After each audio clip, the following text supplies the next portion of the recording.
This is a Care Chronicles podcast episode with Miss Julieann.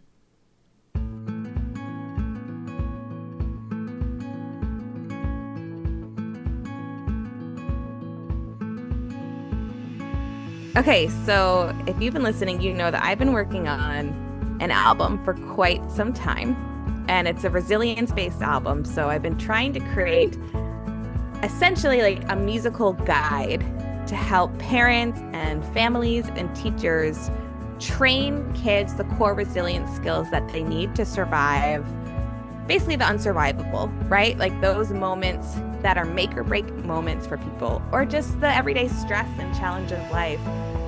What are the core skills that we need? And I have like written and rewritten and then gone back to the research and right, like this, it's been like a 4-year process.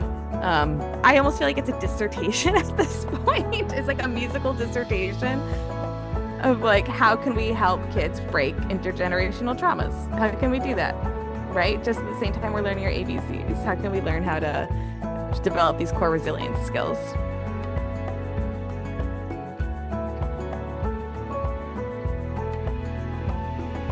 You're listening to the Care Chronicles, a podcast about self-care, healthcare, and everything in between. I'm your host, Trisha Coyote. I'm a board-certified music therapist, and I'm currently pursuing my master's degree in mental health counseling. I'm also a creative, multi-passionate, nature-loving, many water sign forever student. Join me and guests on the show as we explore how we take care of ourselves and each other.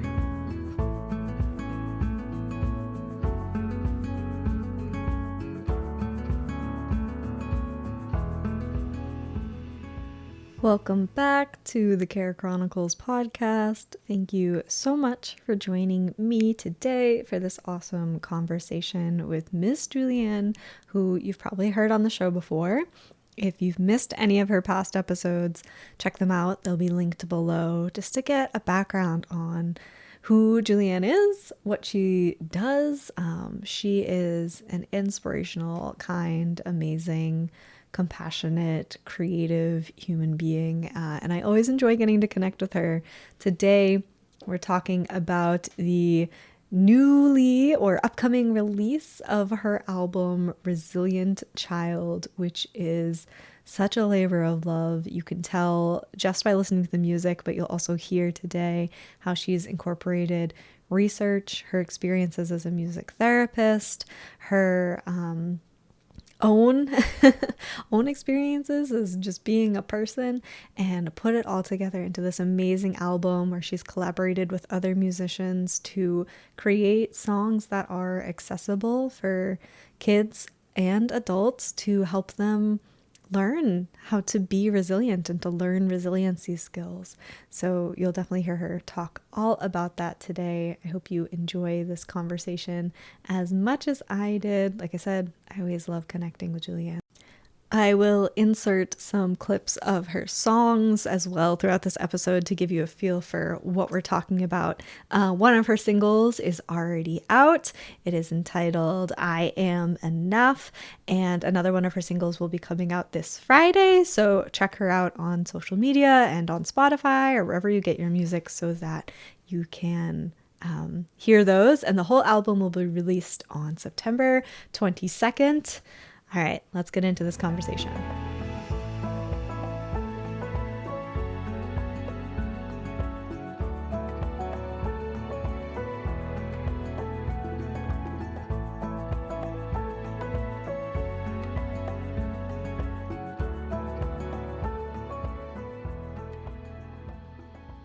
All right, Julieann, welcome back to the Care Chronicles. Hey, Trisha, thank you so much for having me. Thank you for coming back on the show, because I know our last conversation, I definitely felt like was a cliffhanger. So for anyone who hasn't listened to your episodes, go back and listen to them so you know what we're starting with today. But to start off, can you just tell the listeners how you're doing? Like in terms of my health or in terms of my life, in terms of anything like, you want to share? How am I doing? I'm doing pretty good. Yeah, so for your listeners who don't know, I kind of have gone through a long, epic struggle with some chronic health issues, especially around Lyme disease. I had a brain injury from it and had a lot of physical issues and, cardiovascular, neurological issues, the whole nine yards, and affected my brain, infected my heart. And in 2021, I was very lucky to be sent to a research hospital and was treated with hyperthermia to heal, to essentially bake off all the Lyme bacteria. And it was very effective. And, my brain is really great. Everything's feeling pretty good. I'm still disabled, right? It's still a long journey of weekly physical therapy visits and, cognitive rehab, visual rehab, all sorts of things. But I don't feel like I'm dying. And that's really cool. Right. Like, I had a birthday recently and it's really cool to know you're going to probably make your birthday unless there's some freak accident. Whereas I had years where I was just like, okay, just get to that next birthday. That was the mark in my head of like, okay, just survive to that next birthday, just survive. So it feels like a privilege to just have a birthday go by and be like, oh, well, that was nice. And then just move on versus being like, oh, I can't believe I made it. So Yeah. that's amazing. That's kind of my background and like where I've been last few years when we were talking about. And right now I am 8.5 months pregnant. Um, yeah, which is so exciting and also terrifying. This will be my first child. And uh dealing with all of the conversations around like, what is it going to be like to be a disabled mom? I can't drive. What's it going to be like to be the mom in a rural area that can't drive your kid to all the soccer practices or all the doctor's appointments and have to kind of figure out all those things, um, dealing with that. But other than that, I feel really lucky that my body's made it this far and it's doing incredible things. Yeah. For sure. When you were announced that you were pregnant, I like felt so much joy Yeah. for like you and just everything you've been through. And you announced it as like, Miss Julianne's gonna have a new backup singer or something like that. And I was like, Yes. how perfect, like how on brand. Oh, I know. Yeah, we'll hear some cute little giggles in the background from now on, and they'll all be my baby. Right? Yes. Yes. Yeah. I love that. But even So that, excited. such a, just having kids in this space, right? In this entertainment space, is I am every day asking myself, how much visibility is he going to have in this? Mm. How much of his voice is going to be in this? Trying to protect him. Um, yeah, as AI evolves and all of these things evolve, it's every day I'm asking myself these questions like, am I so excited to share my child with the world? Yes, but I'm also a mom or will be, and there's a lot of fear around that as well. Yeah. Yeah, I can only imagine because that's a conversation that I feel like has always been ongoing in the age of media and specifically social media. Um, and you see people kind of change their tune over time, which is fine. Like you need to adapt for what your family needs. And I don't know that there's a right or wrong answer, but No. I'm sure you'll find what works for you. Yeah, absolutely. And just figuring all that out. So, yeah. So those are the things. And then we've got a big project that I'm releasing right now, which I'm so excited to talk to your listeners about. Yeah, tell them what's going on. Okay, so if you've been listening, you know that I've been working on an album for quite some time, and it's a resilience-based album. So I've been trying to create essentially like a musical guide to help parents and families and teachers train kids the core resilience skills that they need to survive basically the unsurvivable, right? Like Mhm. those moments that are make or break moments for people, or just the everyday stress and challenge of life. What are the core skills that we need? And I have like written and rewritten and then gone back to the research and right like this. I have It's been like a 4-year process. I almost feel like it's a dissertation at this point. It's like a Yeah. musical dissertation Yes. of like, how can we help kids break intergenerational traumas? How can we do that? Right. Just at the same time, we're learning our ABCs. How can we learn how to develop these core resilience skills? Yeah. And okay. how do I put this thought into words? For anyone who doesn't know, you have a background as a music therapist, Yes. like as a board certified music therapist. So you're mentioning like the research. So you're tying in the research, you're tying in your experiences as a music therapist, as a very accomplished musician, as a future mom, as someone who has worked with kids and worked with kids specifically with a trauma background. Like all of that is so niche, and you have brought it together to make such a beautiful product. I don't love using that word, but like the album is amazing. Thank And you. just like you said, it's like we can use this alongside learning the ABCs because, Right. why do we use music to learn Right. the ABCs? Because it Yeah. helps us remember. So, of course, we should use music to learn coping skills and like how to be resilient and how to work together with others. And that's a no-brainer. Right. But people aren't doing that quite yet. Yeah. And I think, the way my theory, when I really think about why it's so important to do this with music versus just do this with conversations or, is, when we think about what happens in the brain when we are under stress, especially chronic stress, our prefrontal cortex downregulates and shuts down. We're not thinking and reasoning properly. And a lot of these resilience skills are some of those prefrontal cortex abilities, right? Mm-hmm. And if we are constantly downregulating our prefrontal cortex from stress in our environment, stress in our home, microaggressions, whatever it is, we're not able to access all of those reasoning skills that we're going to need to help us build resilience. And so, or just handle those traumas, right? Just handle those challenges. And so, as a music therapist, we know that when we use music to learn physical skills, language skills, all sorts of things, we encode it differently in our brain when there's music involved, right? So instead of language just being stored in the Broca's area or whatever, we're storing it all over the brain. And so or like same with movement, right? We know with someone who had a stroke, we can like kind of regain these movement patterns by storing them with music, by learning them with music, and they're stored all over the brain. And we know that, we can work with dementia patients who have lost a lot of cognitive function, but they can still sing the songs from their childhood and access language and meaning that way. And so my thought process is, okay, what if we have songs that are so simple and easy, and the messages are just so clear that guide us to ask ourselves the questions that we need to handle a trauma.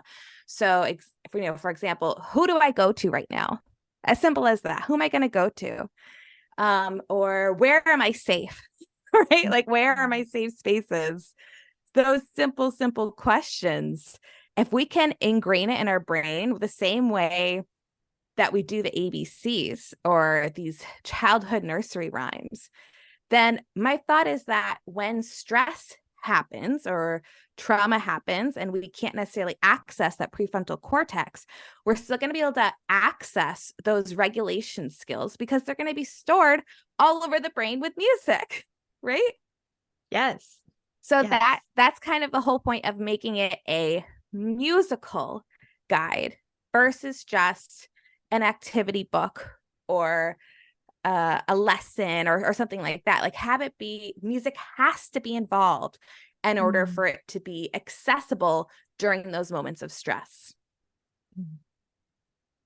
I was thinking the word accessible, but for the opposite, because music is something that we engage with like all throughout the day, all throughout our lives when we're not stressed. So, engaging with your songs, when we're in the car or when we're calm or just at random times throughout the day. Yeah. And then you're able to access them internally when you are in those stressed When you need it. situations. Yeah, exactly. So you're making it like so transferable from one state to another. Yeah, like these songs aren't necessarily just meant for like when your child is at their worst regulated Mm, state, right? It's like the yes. time to put it on is not when they're like in the middle of the meltdown. The time to put it on is when they're calm, when they're regulated, they can learn those skills. And then the time, when maybe they are dysregulated, you can cue them with those musical triggers if you need to. Hmm. Even just humming the melody is going to cue some of those, like, oh, yeah, who do I go to right now? Who do I go to when I need some support? Yeah. Um, that's kind of the idea. And that's how we learn. Yeah, and I'm like picturing like what an amazing tool for parents, Yeah. to play this in the car and then to be able to use it, or a teacher, like you said, like they're very, very accessible tool for people to use. And I'm even thinking I work at a therapeutic day school, and if my kids were familiar with these songs, I could use those musical triggers all the time. Because sometimes when they are in a crisis state and I you know have a guitar or like do something musical to them, it's jarring. Mm, They're not always super welcome to it. yeah. But if it was something that they were already familiar with and knew like this is going to be applicable when I'm in that crisis state, does that make Yeah. sense? Like they can Yeah. also put that together. Yes.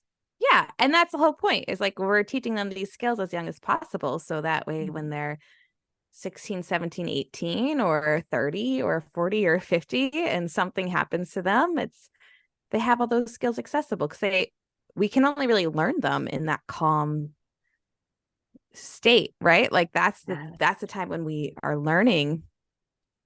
So yeah, it's to be used throughout, right? Like throughout the highs and the lows. And that's going to make Yes. these skills most accessible, and memorable. It's going to encode the best that way. Yeah.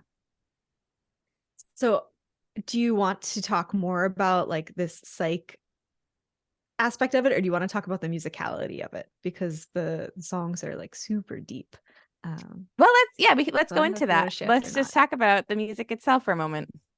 Yeah, because I thank you for letting me listen to the album. Mm-hmm. There is one of the songs has been released at this point if people want to find it. Yep, I am uh, enough, which it for me in my mind. This is like the back to school anthem that I really wish I had as a child. Really, really yeah. wish I had. And just like my life anthem that I wish I had. Right.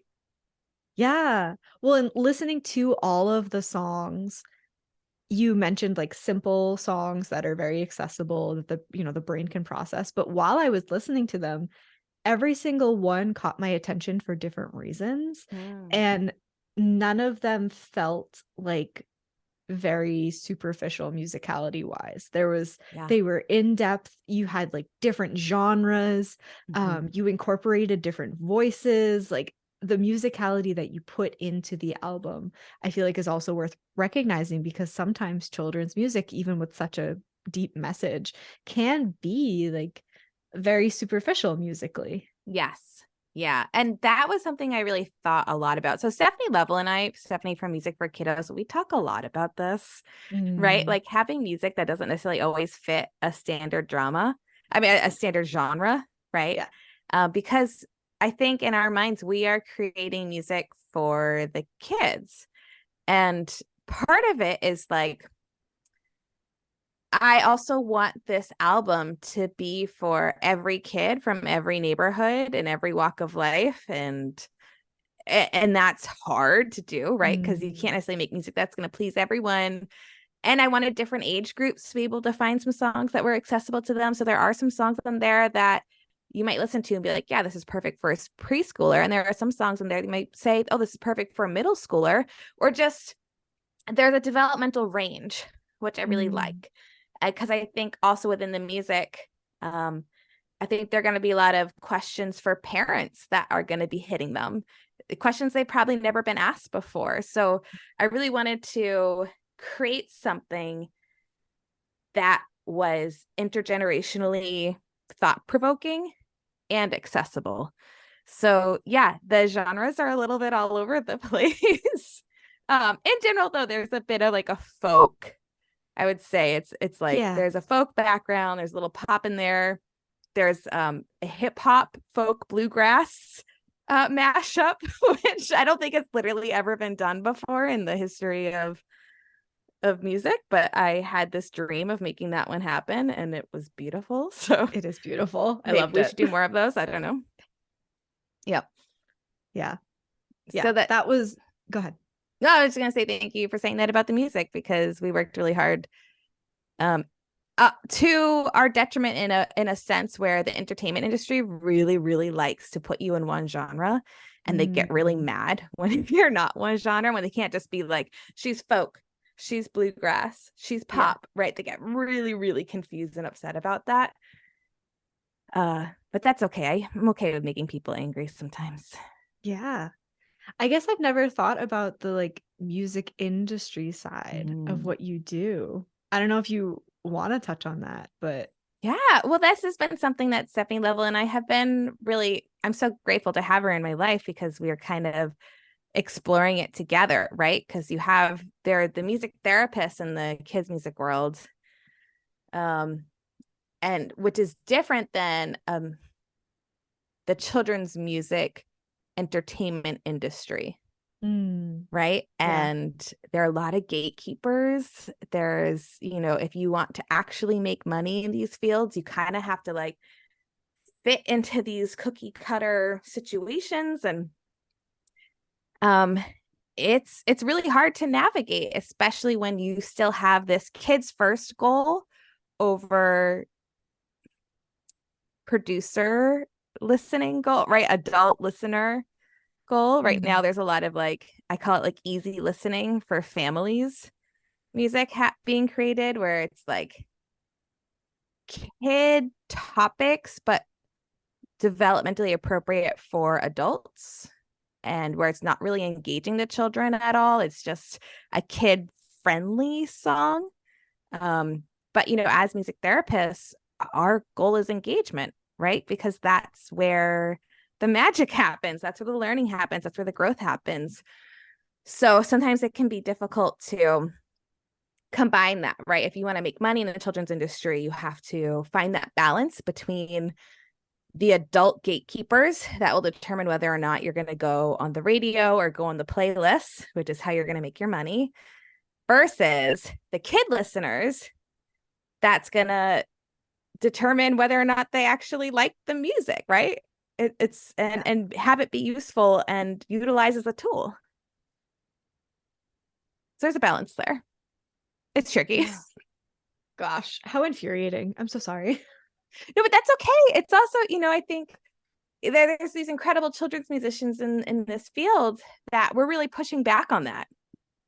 And we're Good. creating our own networks and our own audiences and our own platforms to be able to get music that can be utilized as a tool, a developmental tool, out there. And so I think there's hope for it.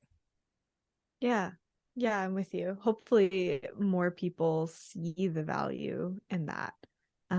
Getting that engagement, kid engagement over, yeah, just putting something out there to get the listens. Yeah, yeah. But back to the musicality of the album. I just wanted to say, so this is a project that obviously I've been working on for so long. And along the way, I would find and just discover these incredible musicians and singers and children's artists. And we were able to do a lot. We did a lot of re-recording actually to make sure that all of these people were involved. And that fiddle, right? There's like this incredible fiddle that happens throughout the album. And that was this local incredible woman named Audrey, who I saw at a wedding once and was just like, I need you on all of my album, right? Like her and her personality. And she just came in and recorded beautiful music. There's so much beautiful music involved in these simple messages. Mm, yes. Yes. And as a musician, and specifically as a music therapist, it can be really isolating. Like music can start to feel really isolating. So, how wonderful for you that you were able to surround yourself by other musicians Oh yeah. to like feel inspired and to actually collaborate. I miss that so much. Oh, Um, absolutely. That is, I say that all the time. I'm like, I just need a jam band of adults where I can make music yes. with all the time and just because it fuels us, right? Like that is, Yes. it's an energy battery kind of situation. Especially as music therapists, um we are kind of like putting out so much energy. If there's like a Mm. battery, right? I like to think of it as like we are creatively giving so much to our clients, and they're giving stuff creatively to us too, but we are usually the guiders of that creativity. We have to kind of hold the musical space for that. Yeah. And that takes a lot of energy. And when you're doing that all day, there's not that, you don't have that creative energy to make the music you need to do to recharge that battery that we all grew up doing as musicians in our bands or in our choruses or whatever it is.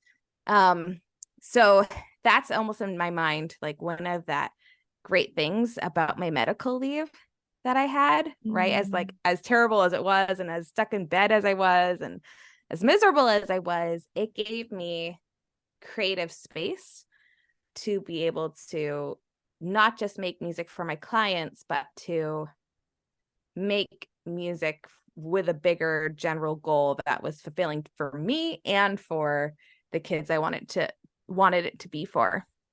Yeah. Yeah.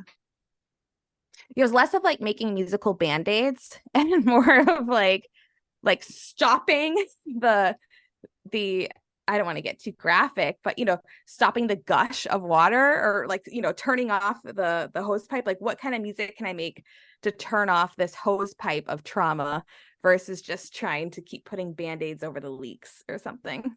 Yeah. Well, and that's exactly what it is, because you are hoping that kids learn to build the skills so that even when they experience trauma, they're able to process and cope with it. So, at least in my mind, Yeah. we're not having as many adults who are unpacking all of this childhood crap, because they've learned the tools along the way. It's not Yeah. like um Band-Aid, I guess. It's not like the Band-Aid as an adult. Like Yeah. you're starting it sooner. Yeah, keep in mind, like the Which, band-aids we get as adults too are like 6 therapy visits a year covered by yeah. insurance. Like for a lot of people, that's all they get, right? Like they don't get to have they don't live in a community of therapists who are talking them Yeah. through their daily traumas or whatever it is, their daily stresses. Like most people don't have that community surrounding them. So the band-aids we get as adults too are pretty terrible band-aids. Yes.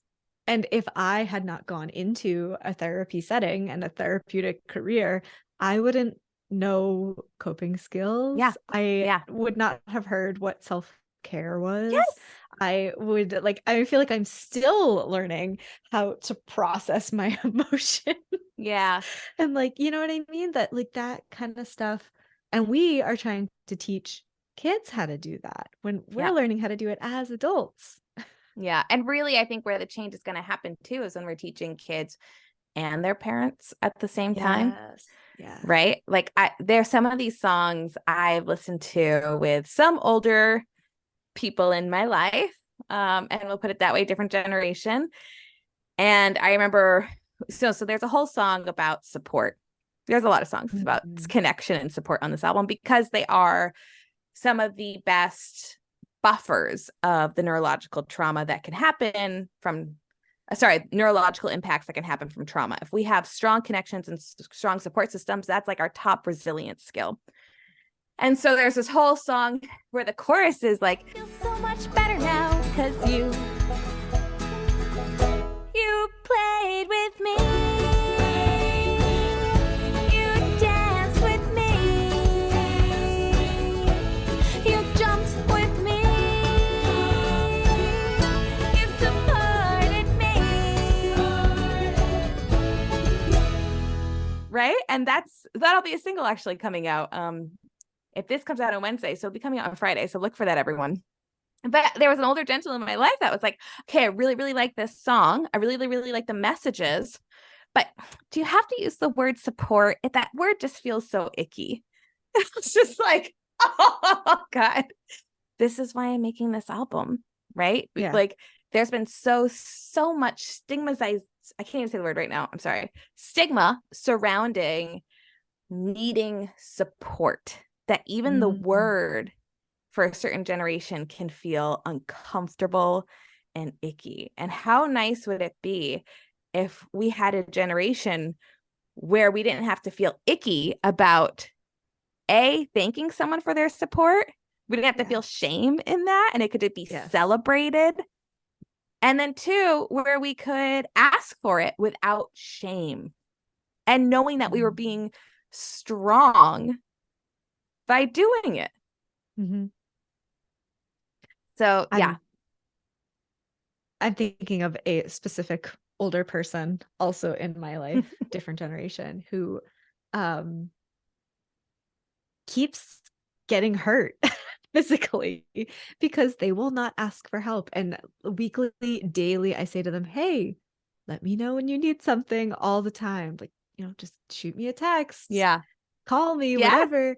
And the only reason now that they do reach out to me is because they physically cannot do things anymore because they did not ask for support soon enough and have really hurt themselves. Yeah. And that, part of that was all because there are many messages like that in this album, right? There's a whole song called Help Me, which is like this disco funk, like folky disco. I don't know. It's so much fun. You can't help but dance to it. Asking for help was so hard for me along my own chronic illness journey. And I really wish I had had the strength to ask for help sooner, because I think I would have not developed so much neurological damage if I had the strength and hadn't had so much shame around asking for help, right? Like, and I mean, even little kids, like, we shame them for asking for help.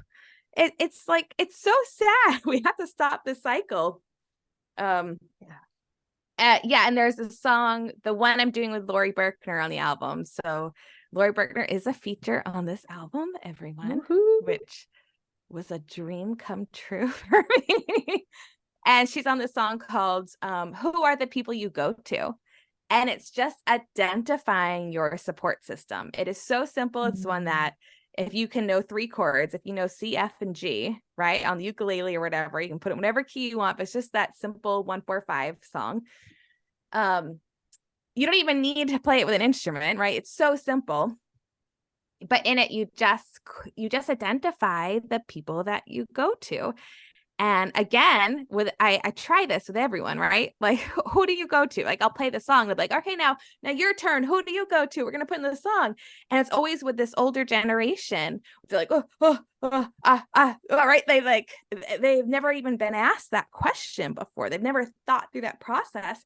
And every once in a while, you get these older men generally that will say something like, I don't go to anyone. I don't need help. I can fix my own problems, right? It's like this cycle. And unfortunately, those are also usually the people who have substance abuse issues or are perpetrating domestic violence, right? Like, they do need to regulate. They do need support, but instead of choosing to connect or regulate through healthy coping skills, their body forces them to regulate through violence or substances. And this is the ultimate thing, is that the body's always going to regulate.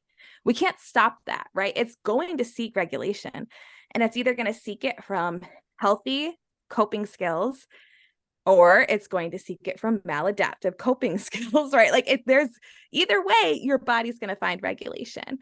And we just want to help people as young as possible develop the neurological pathways to first seek those healthy, supportive coping skills that build resilience versus these maladaptive behaviors that ultimately make us weaker, right? And make us more sensitive and more likely to be triggered. So, yeah. As you're saying that, I'm like thinking of some of my students and literally watching that play out in their heads. Where they're not regulated in the classroom, and it's like, okay, like, you have a choice right now. Are you going to take a break, or are you going to throw that desk at me? Right. Like, it's your choice. Yes. Which one are we going to choose?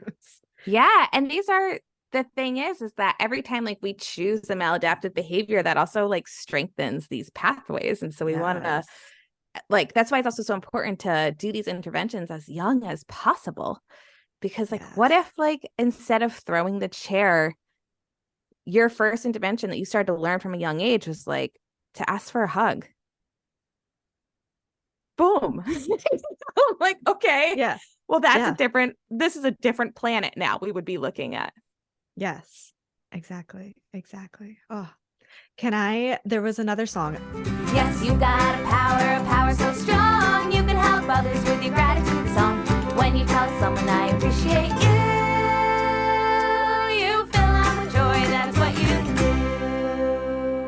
do. The parts that stuck out to me were you have the power, and it was about expressing gratitude and how that makes other people feel joy.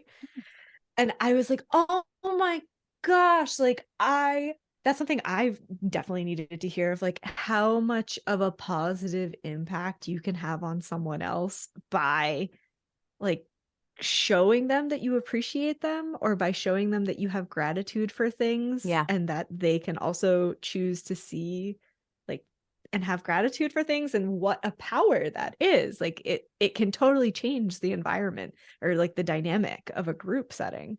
And that's a research-based choice, right? So instead of me making a song being like, I'm grateful for this and I'm grateful for that, we know in the research that's not actually a very effective gratitude practice. What is a gratitude practice is when we are receiving gratitude from others. That's what fills our brain with all the dopamine and all these feel-good hormones and how we feel connected. But that's not something we can necessarily control. We can't be like, hey, I'm feeling low. Can you express some gratitude? Right? Can you like tell me how much you love me? And that is something that people do, right? And kind of there's like attention seeking behaviors where you're looking for people to validate you and your existence and your worthiness. But where the research really shows we get the most benefit is when we are naturally receiving that from others. And so why it's important to express our gratitude is because we are giving that to others, and they need that. Other people need that. And then when we express that gratitude to them, they feel more connected to us. And they're also probably more likely to, over time, express their gratitude to who. It's like this pay it forward kind of system. And besides for just receiving gratitude, the other thing you can do is observe situations where someone was helping someone else out in a kind of life-changing way, or listening to stories about when someone was helping someone else out. Those also kind of release those neurological pathways that make us feel good and feel connected. So as a gratitude practice, I like to recommend, instead of just listening to things that you're grateful for, which is, that is not important, but going the extra mile and making sure that you are expressing it to others, because you're essentially it's almost like depositing in the bank, right? The good karma bank. And but it has to be genuine. That's the other thing, is that our brains can sense when it is not genuine and it does not have the impact. Yes, the gratitude practice song, I love that one. And all of the songs are research-based, right? Like that was so important to me, that everything I could back up and be like, no, this is why the song's important, and this is why it's on there, and this is why we have to have discussions around it. Yes.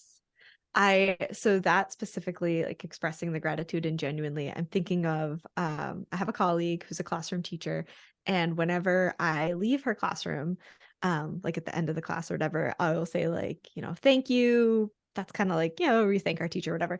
But I will usually say something like, I appreciate you, or something like that. And at first it seemed like, that's probably kind of intimate and it might make her uncomfortable. But she says it back. And so like we have this mutual thing going back and forth. And then it models for the students that like, oh, you can say things like that to people without it being uncomfortably intimate. Like it can just be a normal practice. So and you bring up a great point here too. Okay, so like one of the best ways to teach kids resilience skills is to role model it ourselves.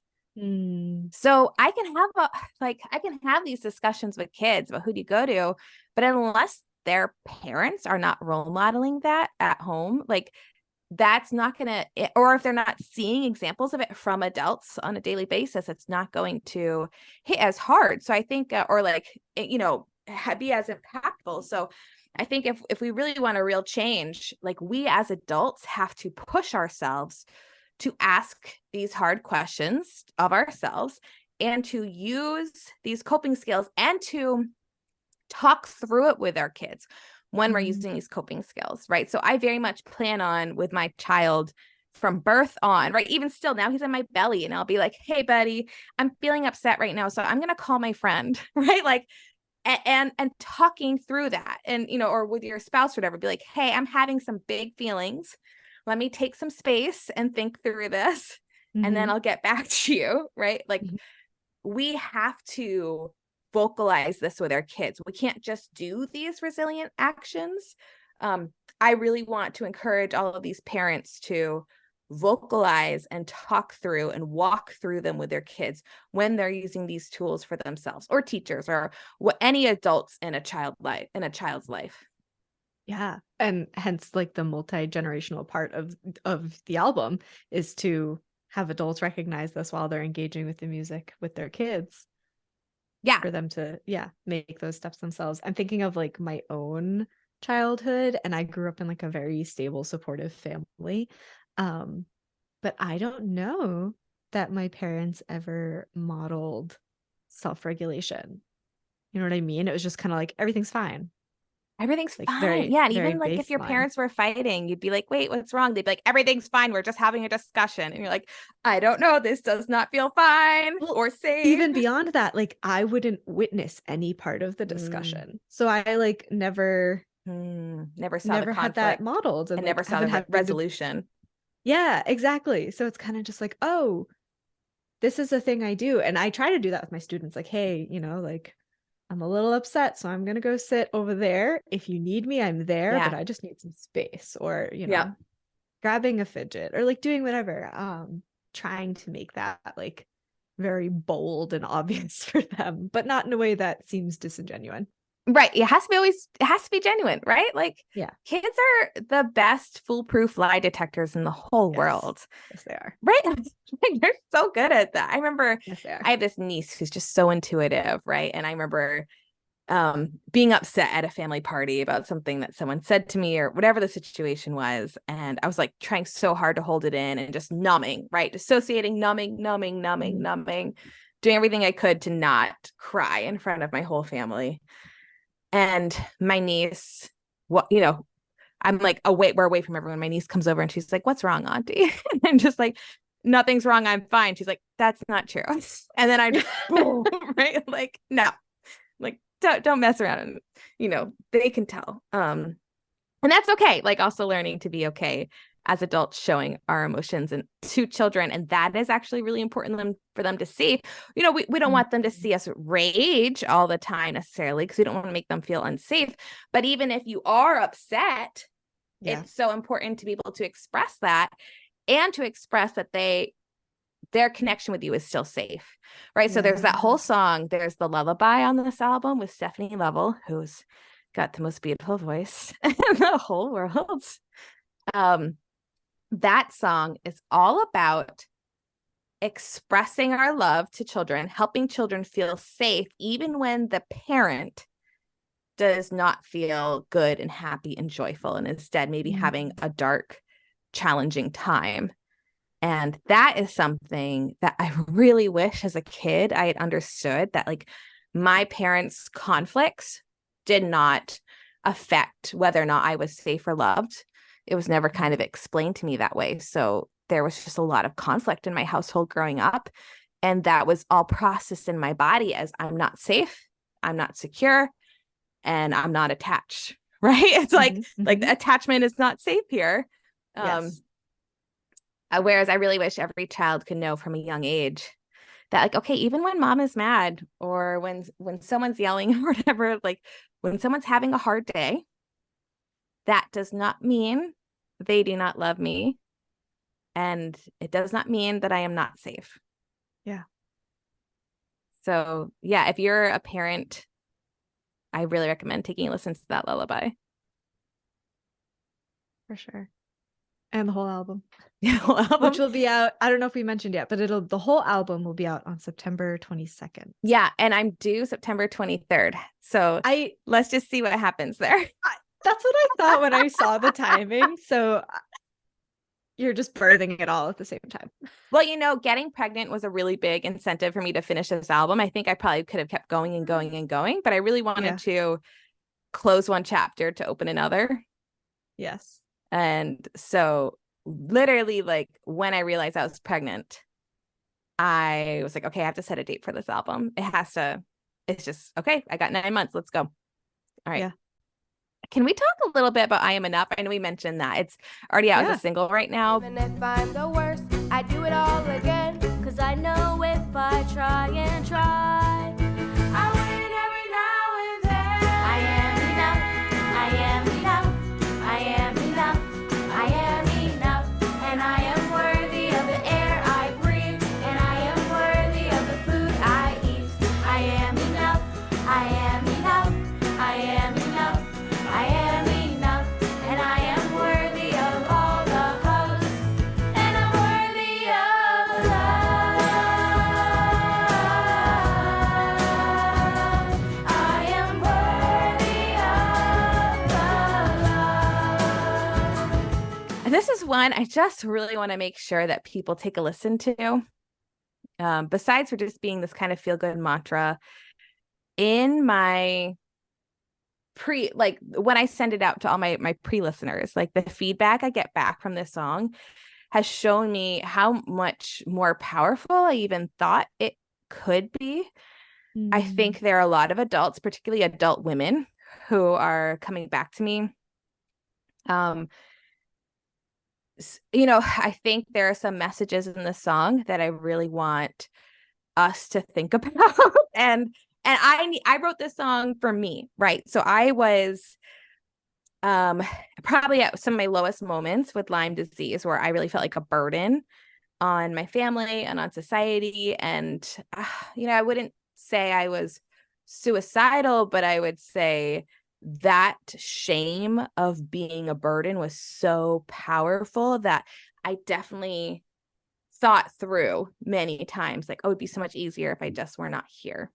Right. So much easier for everyone in my life. And that's really hard. Right. And we know that suicide is one of the top causes of death for teenagers right now. Rates are kind of rising and in the chronic illness world. And I think there's like a systemic deficiency in feeling like we are worthy unless we are producing. And maybe this is like just the symptom of living in a capitalistic society. But, if we are not the helper, if we are not, especially as therapists, right, and like really empathetic humans, if we are not the helper, if we are not constantly having like these creative outputs, it can feel, for me, I was really like, am I even worthy of this food right now? Right. Like, I'm not contributing enough to be worthy of this love that people are giving me or whatever it is. It was really, really hard for me to handle. And the turning point for me in that kind of mental illness journey for myself was writing this song. And kind of that one day, these words kind of coming out of me and just summarizing all these things, and then kind of translating it into things that are more applicable for children and adults, right? Like this is one of those songs. I just want your listeners to kind of hear the meaning of the song, because the whole idea of it is that you don't have to be number one, right? To be worthy of love, of the air you breathe, of the food you eat. You don't have to ace every test or some of the words. Like you don't like, these are all things that you're inherently worthy of. You just are worthy of your air, your food, and your love, and all the love that people give you. And when we can start there, then maybe we'll know that we are inherently worthy of help too when we need it. So yeah, I really hope everyone will take a listen to that song. Yeah. And that's sung by the kids. Like that is 99%. There's this incredible kids choir from Pittsburgh. I flew out to Pittsburgh. I'd always dreamed of the song being sung by a kids choir. Yeah. I flew out to Pittsburgh and there is this incredible choir at Propel Schools Performing Arts Academy. And this is an incredible group of kids, and they made this song happen, really. They sang it so beautifully and with so much love, and there's going to be this incredible music video coming out really shortly to go along with it. So I really hope you guys can take a listen to that one. Yeah. I'll have it linked so that people can find it. And I'm thinking, you said like this is the back to school anthem. Yes. I might just like have it playing in my classroom. Yes. As kids come in, just like to see what happens. Yeah. Yeah, for sure. Yep. That's awesome. Sure. Thank you. Thank you. Thank you for all the work you're doing and all the time and effort and consideration that you've put into this album. Thanks. Yeah. So one thing I will say is for your listeners, if they are interested in using this album more as a tool, like stay tuned to my social media at Miss Julieann Music. Sign up for my newsletter. I'm going to be sending out a free lyric book that is beautiful. I spent a lot of time on putting together. And then I'm also going to be putting out a chord book, right? So if you want the chords, I'm going to be putting out kind of like a companion activity book. This will just all slowly be coming out over time as I'm recovering from giving birth and things. But just stay tuned because I'm going to have a lot of supplemental materials to help you use these songs in your classrooms, at home, wherever. Yeah, I love that. Making it even more accessible for people who, otherwise would just have a song. Yeah, and right, that's the hope, is I want to make it as easy as possible to use the songs so that we can use them as systemically as possible across the world so that we can actually start making change. Right? Turn off the hose versus just putting band-aids on the intergenerational trauma cycle. Yeah. Oh, I love that. Claps. Anything else you want to dive into before the rapid fire? Also just people know that I'm accessible, right? Aww. Reach out on my social media. And I'm so passionate about this. I'm excited to present. I'm excited to talk about it. I'm excited to do whatever is possible to get these messages out there. So if you're someone who is like, oh man, I've got a great platform to share this information on, like, please reach out, because the goal of my next year is really just to disseminate this information in whatever way possible. I spent a lot of time learning it. I don't want it to just disappear, right? Like these are skills that I really want kids to learn. So I'm really passionate about it. Reach out. Yeah. Perfect. Well, all of your stuff will be linked. Do you want to do that now or save it to the end where people can find you? Let's save it to the end. Cool. Okay, sorry. I was confused there for a moment. I was like, wait, what? I guess I can just say really quickly. So on Instagram, I'm at Miss Julieann Music. So MISSJULIEANN. So my name is spelled a little weird. I'll sing it too. Actually, it makes it easier. I have my little theme. MISSJULIEANN. And I'll sing it one more time because I don't remember. MISSJULIEANN. So at Miss Julieann Music. Yeah, that's like probably the easiest way to find me. But I also have, MissJulieann.com is my website, and I'm pretty Googleable at this point. Yes. Love that. All right. Ready for the rapid fire? Yeah. See if your answers have changed at all. Whew. Coffee or tea? Oh, still tea. Yes. Early bird or night owl? I think I'm still somewhere in the middle, although pregnancy has made me much more of an early bird than usual. I wonder if having a new bird will change that. I know. It's so funny. I wake up starving each morning. So that's kind of the incentive. It's like, That's the alarm. That's the alarm, is a baby kicking and I'm starving, and I can like hear his thoughts in my head. He's like, I'm so hungry. Please feed me. Please feed me. Please feed me. I'm like, okay. All right, let's get up. Let's go have a little acorn muffin. Love that. Your favorite way to care for yourself? Oh, right now it is rest and sleep and swimming. Swimming is my only physical activity I feel good doing at the moment, because physically I'm carrying quite a bit extra weight on everywhere. So swimming feels so beautiful. Your favorite way to care for others? Oh, I like to cook for people that I really love. And if I ever give you an acorn anything, that is pretty much me professing my undying love forever. I love that. Come on over. I'll make you some acorn muffins and brownies, and we'll have a good time. You. Yes. And jam from locally foraged berries or something. Yeah, and we live so close, actually. Your listeners don't know this, but we live like probably half hour from each other. Yeah, so, like, probably. We'll have a part 4 or 3 or whatever at some point, and we'll be eating acorn brownies and cookies, and it'll be wonderful. Yes. And there will be a newborn. And there'll be a newborn singing in the background. That's what I'm considering his cries at this point. It's like, he's gonna be singing. He's just gonna be singing. There'll be a lot of music in the house, which is fine. Yep. Just vocalizations. Yep. That's all that singing is. Yep. Something that's currently adding value to your life. Oh, my community. I like cry when I even start thinking about it, like how my family, my friends, my husband, I feel like I'm the luckiest. I'm going to cry, but I feel like I am literally the luckiest person alive with the community I have in this world. I cannot believe I have been connected with so many incredible people. I'm tearing up, everyone. You can't see it, but like, I cannot believe I got so lucky to have the people in my life that I do. Yeah. Way to express gratitude. Yeah. Yeah.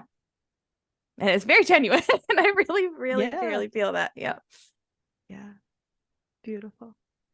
What is something you tell your younger self? God, you are worthy and you are enough. I would sing that song to myself. Yes. Yeah. All right. Will you please reintroduce yourself without using any words or terms that describe how you care for others? So nothing like mother, compassionate, none of those. I am a joyful creative that shines bright and wants to, that's all helping people. Like, just wants to share, right? Like, no, I think I'm a joyful, bright, creative person who loves life a lot. Enough so to fight to survive, right? Like, enough so. Yeah. Yeah. Well said. All right. The last one is where listeners can find you and connect with you. But we did that. Yeah, we did that. So, okay. Unless you have any closing thoughts. I love you all. Thank you so much. Everyone, right? All your listeners, right? I love you. And I want you to survive. And I want you to share your light with everyone in this whole planet. And I want you to have the energy to do so. And I want you to have the strength to do so. And when you need light from others, I want you to have the energy and strength to ask for it. Well said. Yeah. Thank you for coming back on the show and sharing your light and sharing your amazing music with everyone. Thank you. And I hope it's useful.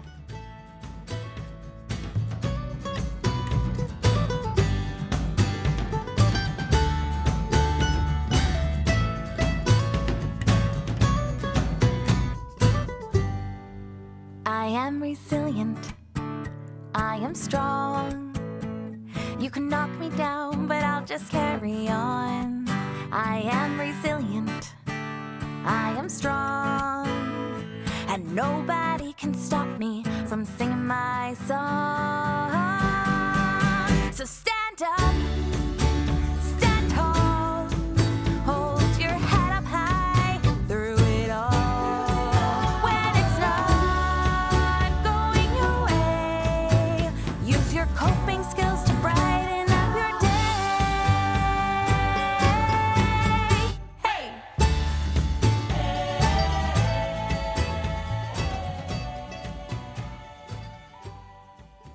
Thank you so much for spending your time with me and Julieann today. Like I've said, enjoy connecting with her every time. I learn so much from her, and I'm so glad that she's finally able to put out this amazing album into the world so that people can connect with it, they can learn from it. I can't wait to see the far-reaching impact that I know it will have. And she's just doing really great things in, our small local community and also the world at large through this amazing music. So follow the links in the show notes to find Julieann online, jump on her newsletter, subscribe to it so that you get all of the additional content she'll be putting out in conjunction with this album, and keep an eye out for her whole album release on September 22nd. If you're enjoying this podcast, please feel free to leave a 5-star review. Those really help the podcast to be more visible, and I so appreciate your support. Please consider subscribing to our newsletter at care-chronicles.com so that you never miss any important announcements. Follow us on social media at care-chronicles, and until next time, take care of yourself and take care of each other.